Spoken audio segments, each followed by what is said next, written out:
Welcome to Mind Over Matter, where we feature young Jamaicans who are shooting for the stars. I'm your host, Margaret Boyne. Today, we have another remarkable guest who has not only battled and conquered acute lymphatic leukemia, but has now set his sights on a new challenge, the pursuit of justice through the study of law at the University of the West Indies. Diagnosed with cancer at 15 years old, his journey has been a roller coaster ride of triumphs, setbacks, one of courage and determination. He has demonstrated a fighting spirit that defied all odds. He shares his incredible story of resilience. My guest is Anthony Parker. Welcome to Mind Over Matter, Anthony. Thank you for having me, Miss Boyne. Yeah, How are man. you? I'm good, and it's a pleasure having you. All right, thank you, thank you.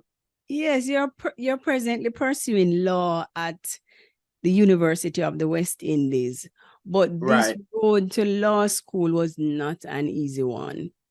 You were definitely. diagnosed with acute lymphatic leukemia in Right, 2018 at 15 years old. Now, tell us about this type of cancer.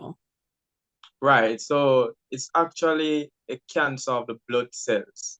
So that's where your blood cells, usually the white blood cells, your red blood cells, fighting against each other.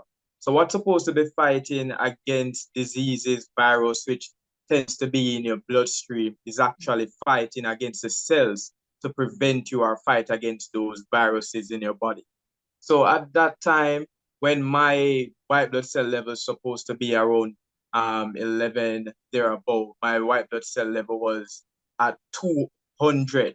So after What? visiting the family doctor and I did the blood work, I went to, wasn't feeling well, and this was prolonged for about 2 weeks.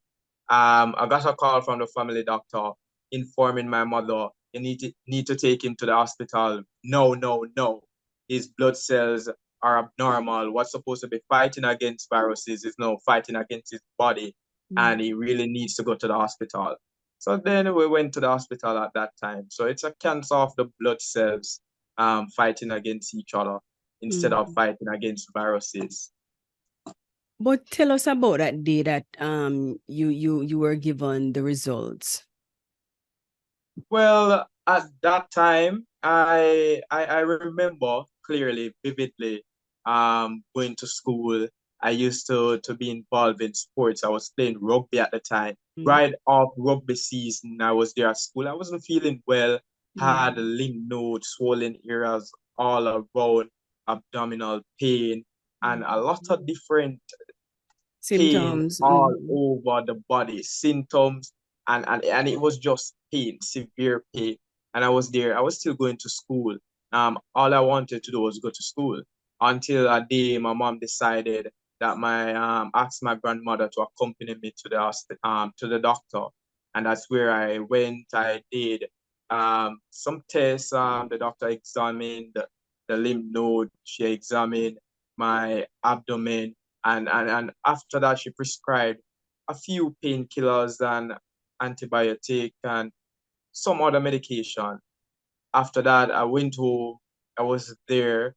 I could not sleep on my stomach at all. The pain was really bad. And about 8 p.m. in the night, I can remember clearly mommy getting a call. You need to go to the hospital. She asked if you could wait till tomorrow. And the doctor said, well, and we waited till the next day, went to the hospital. There at Spanish Town Hospital, they were running a series of tests now. So no one knew what was really wrong with me at that time. So the Spanish Town Hospital, they don't have a hematology unit, right? They don't have anything on the oncology unit there. So they were doing a series of tests, doing some research based on the abnormality of the blood cells. They're trying to pinpoint a specific diagnosis at the time. However, they were again running series of tests. I was at the hospital until about 3, 4 a.m. My mother asked if could he leave to get some rest at home to come back, and the doctors were adamant saying no, we don't want anything to happen. to him outside of our facilities, right? Mm-hmm. Because Mm-hmm. they are there trying to diagnose and treat as they ought to. So there I spent that night on the hospital bed outside, the worst sleep up to this day I've ever, you know, ever received. And at that time I was in pain, but all I wanted to do was to get out of the hospital. Um, went to went back to school, back to my daily life, back to my daily routine. However, I couldn't. So after that, I was admitted at the Spanish Town Hospital. There I spent about 3 to 4 weeks. Doctors still running tests, still trying to pinpoint a diagnosis and whatsoever. So there I spent about 3 weeks, as I mentioned. The doctors referred me to the Kingston Public Hospital. After I was referred to the Kingston Public Hospital, I went there. Um, the doctors and the oncology unit, the doctors now identified, because they are the specialists there now, Mm-hmm. identified the abnormality, referring to the results from Spanish Town Hospital. Then now they were pinpointing the diagnosis, saying, yes, it's leukemia, cancer of the blood cell. They explain probabilities of survival, being a child, saying 80% chance of surviving treatment and whatsoever. At that time, they were actually telling my mother the route of treatment. And at that time, my mother wasn't receptive to what the doctors were saying. She was devastated. She didn't want Yes. me to, right? She So, didn't want so me to tell me go on what any was chemo. going on in your mind at the time? What was going through your mind at the time? And frankly, I've been saying it. All that was in my mind was to get out the hospital and go back to school. There was Mm-hmm. never a moment where I thought this battle that I am fighting is a losing one at that Mm-hmm. time.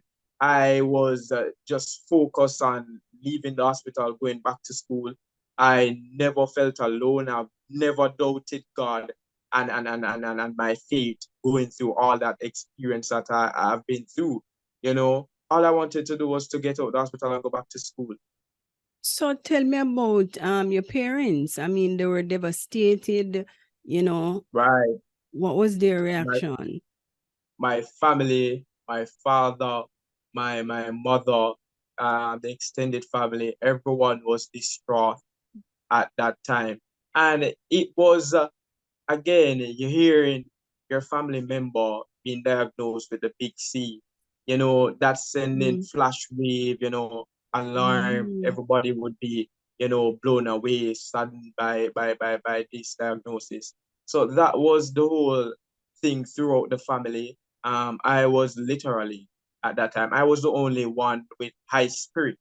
So Mm-hmm. I was there, and to be frank, I never ever a moment I thought that I would probably not have win this battle that I was fighting, and it Mm-hmm. was that mentality, that never say calabar mindset that I've always you know been driven by the principles and the moral values of my school, and that Mm-hmm. really helped through that moment in time. And yeah, But even though but but everybody was saddened, I was in high spirit. mm-hmm. But, Right, but take me back though. During that period of time now, you were out of school a lot. right. So at that time in 2018, after receiving the diagnosis in April, I remember the date up to this day, April 26, 2018. Mm-hmm. Right. I was out of school from about March, though, Mm-hmm. being that I wasn't well, and the doctors in Spanish Town and then to keep it. So the official diagnosis was on April 26, 2018 at KPH. Right. I missed school for the rest of that year. So I was in the midterm of grade nine, going into the last term of grade nine, and then What? the first term of grade 10. I was Eh, going through the so that was intensive almost a year? a year of school, literally. So that was the intensive phase of treatment where I would go to doctor literally every single day, doing several procedures, receiving several medications and fluids and all of that. So it was painful. It was a really trying and tough period for my family and myself. But God was there. God was able, He's still able. And as I mentioned, there was never a time in which I doubted God, doubted His word, doubted His promises, right? And But I can but even Anthony, recall, right, Anthony, how did you feel though when you saw your peers moving on with their lives and you are there stuck in hospital or stuck at home? right. What were the In, emotions that you felt? to be very honest, I was just stuck. Like physically, I was in the hospital. Mm-hmm. On the educational side of things, I was literally continuing my educational pursuit. So what My institution, you were studying in the hospital? You was doing my work and all them thing institution, there? Calabar, and my mindset, it was with my Yes. mindset, it was with my request that I Mm-hmm. requested that I still want work, I still want to keep my brain active, I still wanted to continue my education despite what I was going through. So in the hospital, the Mm-hmm. teachers, I would normally ask them to bring some material so I could read, so I could continue my pursuit. So actually, after going through the intensive phase of treatment, I continued in grade 10. So I did miss the last few terms of grade 9. And I continued in January 2019, along with my friends in the Easter term of grade 10. So I did not Mm-hmm. miss out anything. And to be frank, going back to school in 2019 January, I topped all my classes, made principal on a roll. I was there on high, coming out of intensive phase of treatment, still doing treatment and topping all my classes, making the principal on a roll. No, So but I that's did not, remarkable, man. That's right. So remarkable. physically I was in the hospital, stuck at home, Mm-hmm. but But educationally, mentally you weren't. mentally, I Mm-hmm. wasn't there. I was still on my educational pursuit for greatness. So, Anthony, how did you maintain this mindset during those challenging times? You know, up to this day, I tend to try and fathom my mindset that I really possess. But to be frank, it's just the grace of God, I believe. It's what I've read and my mindset. I was even speaking with a psychologist the other day, and I was Mm-hmm. sharing my experience to her, and she asked this similar question, and I was telling her that it's really through the experiences of others. I don't tend to want to make the same mistakes that other people make. So I really look at different life values, and I guess I build my mindset around what I am seeing in society, what I am seeing others experience on a day-to-day basis, and that's where I build my mentality, my mindset from. But let's talk about the treatment, Anthony. You went through chemotherapy. You did that kind Right. of thing. So I did chemo for 4 years, starting in What, for 2018. 4 years? Right. So But when I hear about chemo, we hear about the toll that it takes on the body, how grueling it is. So how did right, you go through all of that? right. So starting in 2018, I went through the intensive phase of treatment. Going through that, Mm, weight loss, I remember being around 90 pounds. So I was mm, literally bone, mm, hair loss, features change, moon face. If you should ever see those images back then and how I am now, you wouldn't believe mm, it's the same person.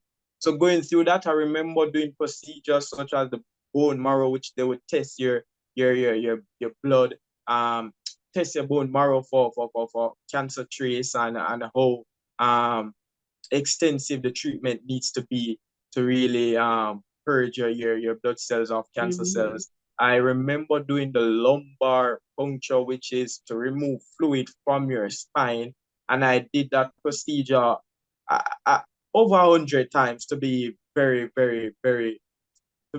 fair. I remember even doing that procedure, a particular Tuesday. I went to the hospital and they should remove the blood from your spine to test if there's any cancer cell Mm. lingering around your brain cells and so forth. On that particular Tuesday, I remember doing that procedure on the bed, and the doctors were trying to remove the fluid. However, they had fragments of blood in the fluid, which could not be tested, being that they wanted the fluid, it should be clear, but you have fragments of blood in it. So they had to stick me until they had that fluid as clear as how they wanted it. And I remember getting the doctor sticking me about 10 times that one Tuesday just to remove the fluid. And that was painful. Sometimes Mm-hmm. when the doctors, and this is I commend, I am so appreciative of the doctors and nurses at Kingston Public Hospital Oncology Unit for the work that they are doing and continue to do. Yeah, Uh, man, big I them up, talk to man. those doctors. So I Mm-hmm. remember even in that and the whole technicality of that procedure, it's Mm-hmm. a needle about 6 inches long. And if that needle missed the slot that they wanted or intended it to go to get the fluid, that can send nervous shock waves around your body. And I experienced that a couple of times. And the pain, So, so Anthony, you severe, never felt sorry for excruciating yourself. pain. You never felt sorry for And yourself I never felt and say, sorry what for is myself. Lord? Why me? It's a mindset. Anytime I ever felt like doubting or why me, I always feel a presence. I feel his presence around me. And Mm-hmm. it's just that constant reminder. And I remember being baptized the year before. So with in church, having the principles of godly teachings instilled in me in that time of my tribulation. Especially people always saying is when you're a Christian, you will be tested. So I did see that as my testing for the Mm-hmm. greater testimony, which I am actually proclaiming even now, sharing on this, so others could Mm-hmm. literally see my testimony and, you know, be inspired by what I have to say whenever I'm sharing. So Mm-hmm. it's really that. But you were able to go back to school. Right. And you went back to school and you were elected deputy head boy. Right. So I went back to school in January 2019, and that was the midterm of grade 10. I did CXE, Ace CXE. I went on to the Cape level, Ace Cape level, and at grade 13 now, my final year of high school, I was elected deputy head boy of Calabar High School. So how were you able though to balance academics and trying to maintain your health at the same time? How you were able to do that? To be fair, it's the family and Mm-hmm. friend Mm-hmm. community that I have, and also my institution. So Mm-hmm. going to school, I have days where I go for treatment, and on those days, the teachers would make preparation for those days, knowing that depending on the extensive treatment that I'll be getting on that specific day, they would know how to facilitate whatever that I've missed in class on that day and make sure that I am well up to date with all what's happening in class and so forth.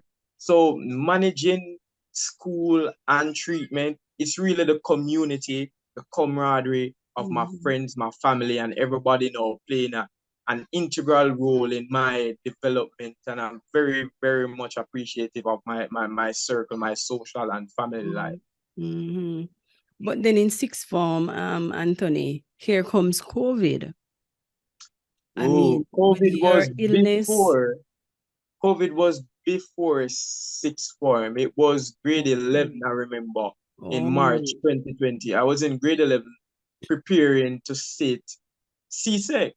So I Mm-hmm. remember specifically on a Tuesday when I believe news broke that Jamaica recorded its first COVID-19 case. So at that time, I just remembering after reading that headline at school, 5 minutes after my mother called, I'm sending the bus to pick you up. Coming home, no, no, no. Jamaica recorded the first case. You're coming home, no, no, no. Yes. So panic.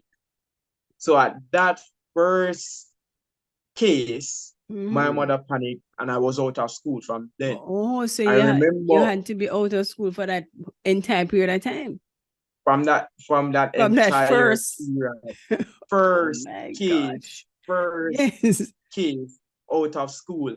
So I even remember school closing the Friday of that week, and then the whole quarantine lockdown started. I remember the school even opening up in July to help with examination preparation. Mm. I did not receive that preparation going back to school face to face at that time. I remember again being at home and the teachers now sending the materials for me to learn, for me to grasp the content and prepare for examination at the time. Mm. Wow. So I You did not talk. experience that final preparation. hmm You talk about your family support. Can you share any memorable moments of support that had a major impact on your journey? Up to this day, and I remember last Mother's Day, I told my aunt Happy Mother's Day, and I remember a fond memory of when she was in the hospital with me, and that's my aunt. We call her Auntie Prim. So she's a nurse. She's a registered nurse, and I remember, being diagnosed in the hospital. She would actually leave all the way from Manchester, where she lived, on the weekends to come, and she would sleep at the bedside in the hospital with me. So when mommy can't be there overnight, as a registered nurse, she would Mhm. be in the hospital. She would have access to the hospital at that time. And she was in the hospital, sleeping at my bedside, even helping other nurses with other patients in the hospital at that time. And that's a memory that I don't forget at all. So, I love my aunts, man. I love Auntie Prim. But being elected deputy head boy, that come with a lot of pressure as well. Right. So how are you able to handle it? Right. And again, it's all down to the mindset. Remember being elected deputy head boy at that time in sixth form. I was also elected events coordinator of the Jamaica Prefects Association, among being the head of about 5 different clubs in the school. What? So at that time, it's really about balance, that social aspect of school and your academics. I remember having clashes with class. So I remember my econ and sociology class usually clash. And it's really know how you manage your time, Mhm. how you really manage your time. And I manage my time, and I structured what I have to do on a daily basis. Mhm. So I have time for school. I know I need this to be done. I need this to be done for this class and so forth. I need this event to be planned and executed for this particular thing in administration. And I have this at the national level that I need to carry out. So I have a structured um, schedule that I work with on a daily basis. So that helps with time management, of course. And again, ace in Cape in grade 13 at that time, to be even recognized by the Vice Principal and Principals Association of Jamaica as a top Cape achiever among all these activities that I have to do Mhm. outside of my academic life. But I don't know what to say, Anthony. I'm at a loss for words. But tell me now, so how long was the road to recovery? Uh, I'd say it was really the 4 years that Four I had years. treatment. All I right, so remember. take me back now to when you were told that, boy, you're fine. Right. So I remember the last treatment day being in 2021, and I did the last bone marrow to see if there was any trace of cancer in my body. So I remember at that time I was anxious for the results, and I remember getting the results and the doctor saying you're in remission, no more treatment, and I was elated. So at that time now I am saying no more going to the doctor for treatment, and the side effects would affect me at that time. So I was elated at that time. But I still go to the doctor on Mhm. a monthly basis, and every other month, actually now, to make sure that my body is building and progressing as it ought to progress after Mhm. coming off chemo treatment. So what? So did you go out and celebrate? How you Yeah, celebrated I that? did actually, I did. I remember going out with my friends at that time to celebrate, and we were there, and it was a good time, a good feeling. Boy, it was as if my life, I was getting my Had life a back, new lease you on know. life. Right. Mhm. It was good, man. I give God thanks for all that He has done and continue to do for me, man.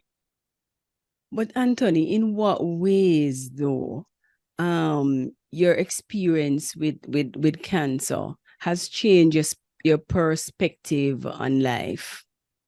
Right. That period when persons ask me, that period is the period that I use to really, take back a bit, to introspect, to look at really what is your purpose, to really Mhm. know what is your purpose, what is your goal, why are you here? So that Mhm. period was my period where I did my self introspection, and I knew exactly what I wanted to do. I knew exactly why I am here, and Mhm. I am living that purpose now, to really inspire, to really serve, to really help people. And I'm using my testimony of how God can really change your life, of how God can really come through for you in whatever challenges, adversities you may face in life.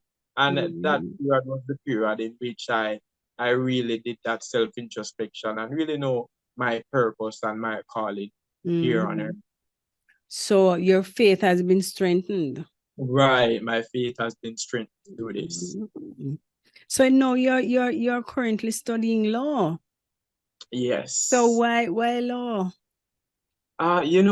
Even going through treatment, I remember in grade 9, that is the year that you normally selected your subject to sit at the CSEC level based on what you think at that time you wanted to be, the profession or career path you'd like to pursue later in life.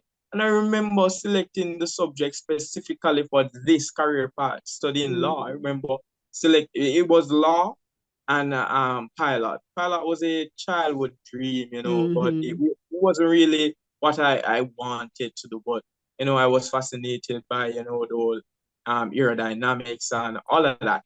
So I remember now selecting the subjects, reading subjects, what people would call the reading subject humanities, right? I remember even selecting the arts a bit with geography in terms of the whole pilot dream as well.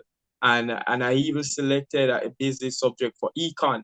So while I was even doing that in grade 9, I remember being at home that Sunday and I was telling my family what I wanted to do. And it was really for the law and politics. So econ would be the whole governing of the economy with a little Mhm. politics in it, and then law now for the real, in how you legislate and Mhm. interpret, and draft. So it's really that I knew what I wanted to do from the set go. Mhm. So you just finished first year. What has the Right. experience been like so far? Just completed first year, and the experience has been a phenomenal one. It's just as how I imagine it. The Mhm. workload, a lot of work and a lot of reading. It takes a lot out of you mentally.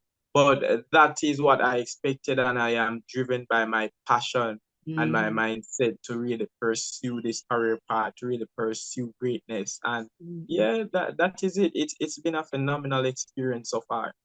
And you're balancing health as well. Right. So I'm a pescatarian, so and that was ever since when I got diagnosed. I was, stop eating meat and I changed my diet. So I have to maintain that diet. Also, I'm still Mhm. very much involved in student governance, so still managing everything right across the board. Mhm. So talk about that you just mentioned your diet. You know meat. Right. So So I how you managing with that? The young man, normally love fast have food and all them something in there. the in the in the in the in the beginning it was Difficult. very, I'd say it was strange. It was weird being, eating meat for like 15 years of your life to being diagnosed with this. And then you're cut from meat, from chicken, from all type of meat. The only thing I eat now, I'm a pescatarian, so I'll eat fish and vegetable, right? And that's a lifestyle that's very hard to maintain financially. So that's a strain on family members. But Mhm. I over a period of time, it has incorporated into our day-to-day life, and yes, we're balancing it. I am basically the only one in my household know that's a pescatarian. Everybody else eat meat, so when they're cooking, there are two cookings, Yeah. one for everybody, and then the mine would prepare separate and apart. Mhm. But I am managing that lifestyle change, and it's the best thing. I really enjoy it. Mhm. All right. Do you want to say thank you to, to anybody who have helped you along the journey? Right. I like to thank all my friends. All my friends, we call ourselves the intellects. So it's like to thank all my friends. I like to thank my family member, my mother, my aunts, my grandmother, the church community, like to thank my brothers. I just like to thank the friends, especially my Calabar community and friends there, the teachers, the students, the administration at Calabar. They were integral in my whole educational pursuit, and, making sure that I was still in tune with that side of my life. I'd like to thank, God for all that He has done and continue to do for me and my family. So in all, thank you to everyone that was instrumental in my road to recovery and continue to be there for me up to this day. So before you leave, though, Anthony, as a cancer survivor, what message would you like to leave for any other teenagers who might be battling cancer right now? Right. So it's really your mindset. Once you believe that you will overcome the battle that you're fighting, or whatever adversity, challenges you're going through, it's your mindset. Once you believe it, it will come to fruition. So have that faith. You're going through something that's devastating, I know the pain, I know the struggles. But once you have that mindset, that warrior, that fighter mindset, that mentality, it also helps in your recovery, your road to health. So if you're stressed about it, if you're of course, it's okay to be saddened, but don't let that take a toll on your mental health or your body, because trust me, it would reflect in how your body react to the medications, your body react to the whole experience on a whole. So once you keep a positive mindset, a positive outlook, and really and truly, you continue to develop your faith and somewhat manifest your healing in itself, and you pray to God for your healing in itself, and you believe that you're healed, then you're healed. So it's all about the mindset and your faith in God. Thank you, Anthony. It was good having you here. And I Thank you want to for wish having you all me. the best at law school. And Thank you. no stress out yourself too much up there doing, No, man. you know. Not And at all. yes, I'm looking forward to what you'll be doing in the future, Definitely. It was Thank great. you.